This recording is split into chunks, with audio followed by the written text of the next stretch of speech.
Good afternoon everyone. मैं रीना आप सबका स्वागत करती हूँ हमारे शमशेर बहादुर सक्सेना कॉलेज ऑफ लॉ के फेसबुक पेज पर। आज जो मेरा चर्चा का विषय है वो है fast track courts. Fast track courts क्या होते हैं और कैसे ये काम करते हैं। तो बहुत सारे ऐसे चर्चित केसेस हैं जिसमें आप सबने सुना होगा कि इनकी सुनवाई जो है वो फास्ट ट्रैक कोर्ट्स में शुरू की गई है, मतलब शुरू करने का फैसला किया गया है। तो फास्ट ट्रैक कोर्ट्स होते क्या हैं और ये कैसे काम करते हैं, इनका कॉन्सेप्ट कहाँ से आया है, तो इन सब पर आज हम चर्चा करेंगे। जैसा कि आप सब लोग जानते हैं कि जो हमारी अदालतें हैं, कोर्ट्स हैं, उनमें जो लाखों केसेस हैं वो पेंडिंग पड़े हुए हैं। और जैसे गंभीर केसेस जो फाइल किए जाते हैं उनके शुरुआत में, उनकी सुनवाई होने में ये जो सालों लग जाते हैं। तो उन सब को देखते हुए इन फास्ट ट्रैक कोर्ट्स का जो है वो गठन किया गया। मतलब निचली अदालतों का जो बर्डन है उनको कम करने के लिए, यानी उनमें रुके हुए मामलों को जल्दी से जल्दी निपटाने के लिए, सुलझाने के लिए फास्ट ट्रैक कोर्ट्स का गठन किया गया था। उसके बाद हम सब आगे बढ़ने से पहले हम एक बताना चाहूँगी मैं 27 जून 2019 को कानून मंत्री रविशंकर प्रसाद ने बताया था कि जो हमारे जो कोर्ट्स है वहाँ पर 44 लाख ऐसे मामले हैं जो पेंडिंग पड़े हुए हैं हमारी ऊपर की अदालत में, यानी हाई कोर्ट और सुप्रीम कोर्ट में। उनमें से 1000 मामले ऐसे हैं जो 50 साल से ज़्यादा सालों तक चले आ रहे हैं और 2 लाख ऐसे मामले हैं जो 25 साल से ज़्यादा का समय जिनको हो चुका है, और 8 लाख से अधिक मामले ऐसे हैं जो 10 सालों से चले आ रहे हैं। और अगर हम ऊपर की अदालत और नीचे की अदालतों को मिला लें और मामलों को देखें तो इनकी संख्या बहुत ज़्यादा हो जाती है, यानी 3 करोड़ से ज़्यादा जो मामले हैं वो हमारी अदालतों में क्या है, पेंडिंग पड़े हुए हैं। तो इन्हीं सब को देखते हुए फास्ट ट्रैक कोर्ट का जो है वो गठन किया गया था। यानी मेन बात ये कि फास्ट ट्रैक कोर्ट का जो मकसद है वो क्या है, निचली अदालत में जो मामला शुरू होने में ही जो सालों लग जाते हैं उनको कम करने के लिए और पीड़ित पक्ष को जल्दी से जल्दी जो है कानूनी सहायता प्रदान करने के लिए और जो दोषियों को जल्द से जल्द जो है सजा देने के लिए फास्ट ट्रैक कोर्ट्स का जो है वो गठन किया गया था। तो शुरुआत में इनमें बहुत सारे केसेस जो है इनकी सुनवाई होती थी, लेकिन बाद में जो है ये जो कोर्ट्स हैं वो रेप केसेस और जो बच्चों से संबंधित जो मामले हैं उनकी सुनवाई के लिए चर्चा में आए, बाद में प्रसिद्ध हो गए। यानी अब जो ऐसे गंभीर मामले होते हैं उनकी सुनवाई फास्ट ट्रैक कोर्ट्स में की जाती है, जिससे सुनवाई जल्दी से जल्दी सुनवाई शुरू होकर उनका निपटारा जल्दी से किया जा सके और दोषियों को जल्दी से सज़ा दिलाई जा सके। तो अब बात करते हैं इसकी हिस्ट्री पर।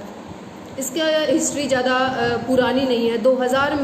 सन 2000 में जो 11वां फाइनेंस कमीशन बना, ग्वालियर मुस्लिम यूनिवर्सिटी के पूर्व वीसी सैयद अली मोहम्मद खुसरो इसके चेयरमैन बने। उन्होंने जो अदालतें हैं उनको 1734 फास्ट ट्रैक कोर्ट्स बनाने की राय दी।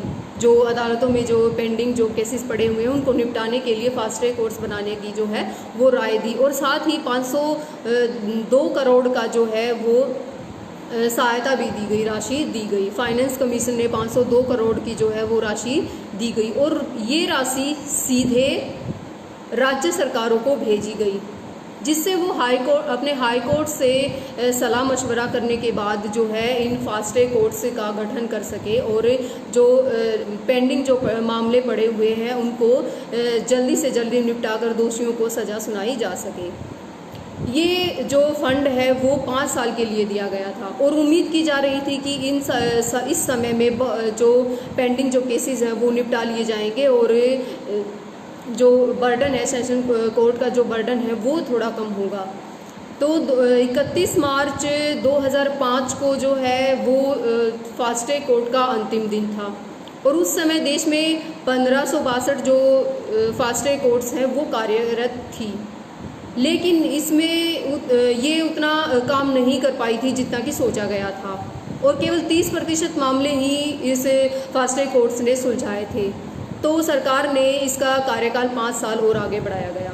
तो 2010 के बाद भी इसका कार्यकाल 1 साल और आगे बढ़ाया गया और साथ में 509 करोड़ की जो है वो राशि वो दी गई सहायता के लिए, केंद्र सरकार के सहायता के लिए वो राशि राज्य सरकारों को दी गई फास्ट ट्रैक कोर्ट चलाने के लिए।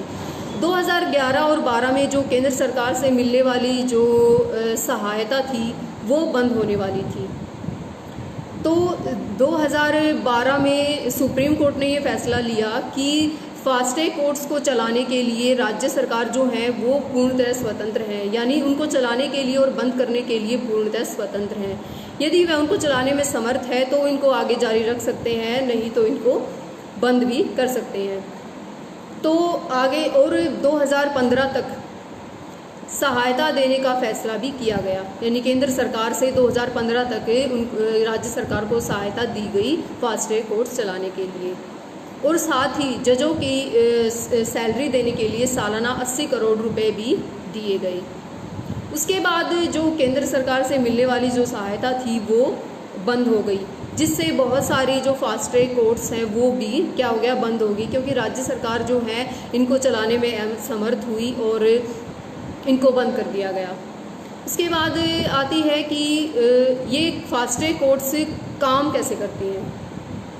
तो फास्ट ट्रैक कोर्ट्स बनाने का उस सरकार जो राज्य सरकार है वो अपने हाई कोर्ट से सलाह मशवरा करके फास्ट ट्रैक कोर्ट्स का गठन किया जाता है।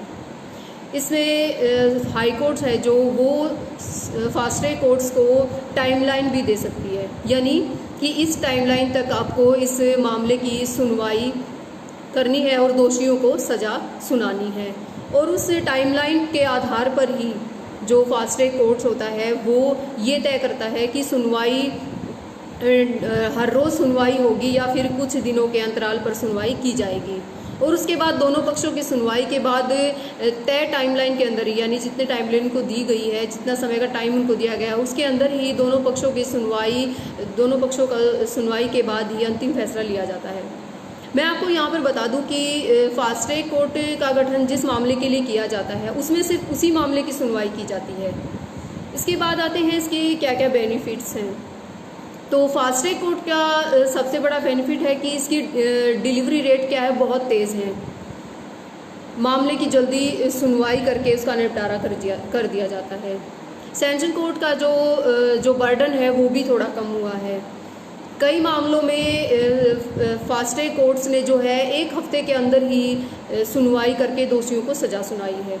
लेकिन कई बार ऐसा हुआ है कि फास्ट ट्रैक कोर्ट के फैसला आ जाने पर भी, फैसला सुनाने के बाद भी जो मामला है वो जो है ऊपर की अदालतों में वो लटका रहता है। तो जैसे 16 दिसंबर 2012 का दिल्ली गैंगरेप और मर्डर जो केस है वो इसका बहुत बड़ा एग्जाम्पल है।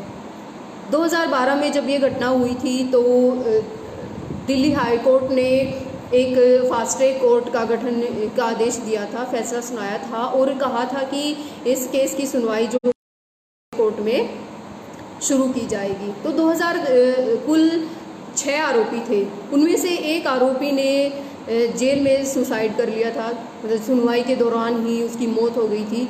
एक आरोपी जो है वो नाबालिग था। तो 2013 में फास्ट ट्रैक कोर्ट ने सभी आरोपियों को दोषी करार देते हुए 4 आरोपियों को फांसी की सज़ा सुनाई थी।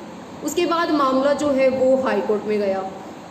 हाई कोर्ट में 2014 में हाई कोर्ट ने उनकी फांसी की सज़ा को जो है वो बरकरार रखा और उसके बाद क्या है, मामला जो है सुप्रीम कोर्ट में जाने के बाद कई सालों तक मामला जो है वो कोर्ट में लटका रहा और 2018 में सुप्रीम कोर्ट ने उनकी फांसी की सज़ा पर क्या है वो मोहर लगा दी। इसके बाद उनको फांसी, जैसे आप सबको पता ही है, उनको फांसी दी गई। तो इस तरह से ये मामला फास्ट ट्रैक कोर्ट में चलने के बाद भी सालों तक ये मामला जो है वो चलता रहा, बड़ी अदालतों में लटका रहा। तो यहाँ पर जो फास्ट ट्रैक कोर्ट बनाने का जो मकसद है वो ख़त्म हो जाता है। क्यों फास्ट ट्रैक कोर्ट क्यों बनाया गया? मामले की जल्दी से जल्दी, मामले की गंभीरता को देखते हुए उसकी सुनवाई जल्दी से करना और दोषियों को सज़ा सुनाना। लेकिन यहाँ पे क्या हुआ, ये मामला जो है वो सालों तक चलता रहा।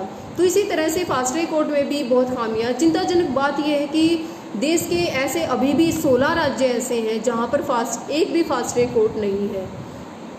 तो हालांकि इस लिस्ट से बाहर हो गया है, क्योंकि तेलंगाना में अभी हैदराबाद में जो पीछे पशु चिकित्सक लेडी डॉक्टर का जो रेप और मर्डर हुआ था, उसके बाद वहाँ पर एक फास्ट ट्रैक कोर्ट का गठन किया गया है।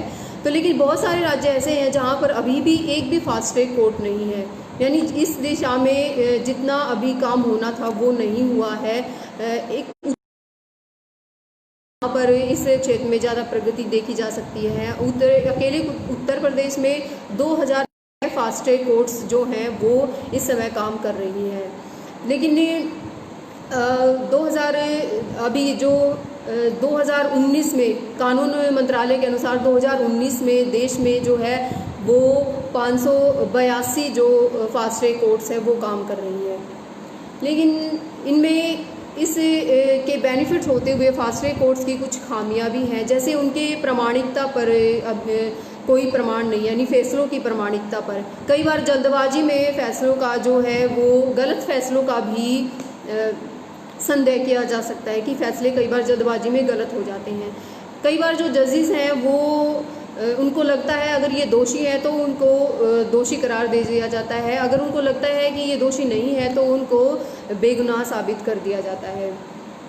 अभी हाल ही में सुप्रीम कोर्ट ने ये फैसला सुनाया है कि हर एक राज्य जिनमें पास्को एक्ट के तहत 100 से ज़्यादा जो मामले हैं वो दर्ज हुए हैं, तो वहाँ पर एक फास्ट ट्रैक कोर्ट बनाई जाए। और ये फैसला सुप्रीम कोर्ट ने महिलाओं और बच्चों के प्रति बढ़ते हुए अपराधों को देखते हुए लिया है। तो इस दिशा में जितने कदम उठाए जाने चाहिए, जिस प्रगति से काम होना चाहिए वो अभी तक नहीं हुआ है। कानून मंत्री रविशंकर प्रसाद ने बताया कि 2015 से 2020 तक 1800 फास्ट ट्रैक कोर्ट बनाने की जो है वो मंजूरी दी गई थी, और जो 1800 फास्ट ट्रैक कोर्ट बनाने के लिए 4144 करोड़ रुपए का जो फंड है वो भी दिया गया था। हालांकि जो मौजूदा आंकड़े हैं कि अभी जो हाल में देश में 582 फास्ट ट्रैक कोर्ट ही कार्यरत कर रही हैं, तो वो इसके आसपास भी दिखाई नहीं दे रही हैं। लेकिन जुलाई 2019 को केंद्रीय महिला और बाल विकास मंत्री स्मृति ईरानी ने बताया कि 2021 तक 1021 नए फास्ट ट्रैक कोर्ट्स बनाने की जो है वो बात कही गई है, यानी फैसला लिया गया। और इसके लिए सरकार ने 574 करोड़ रुपए का जो फंड है वो जारी किया गया है, जिसमें से 474 करोड़ रुपए का जो खर्च है वो केंद्र सरकार उठाएगी। तो इस तरह से इस क्षेत्र में अभी काम किया जा रहा है, और हम उम्मीद करते हैं कि फास्ट ट्रैक कोर्ट्स और भी हर एक राज्य में फास्ट ट्रैक कोर्ट्स का जो है वो गठन किया जाएगा, और हमारी जो न्याय प्रणाली है वो और भी बेहतर तरीके से काम करेगी, और जिससे जो दोषियों को है वो जल्दी से सज़ा मिलेगी और पीड़ित पक्ष की से मदद मिलेगी और उनको न्याय मिलेगा। आज के लिए बस इतना ही। धन्यवाद।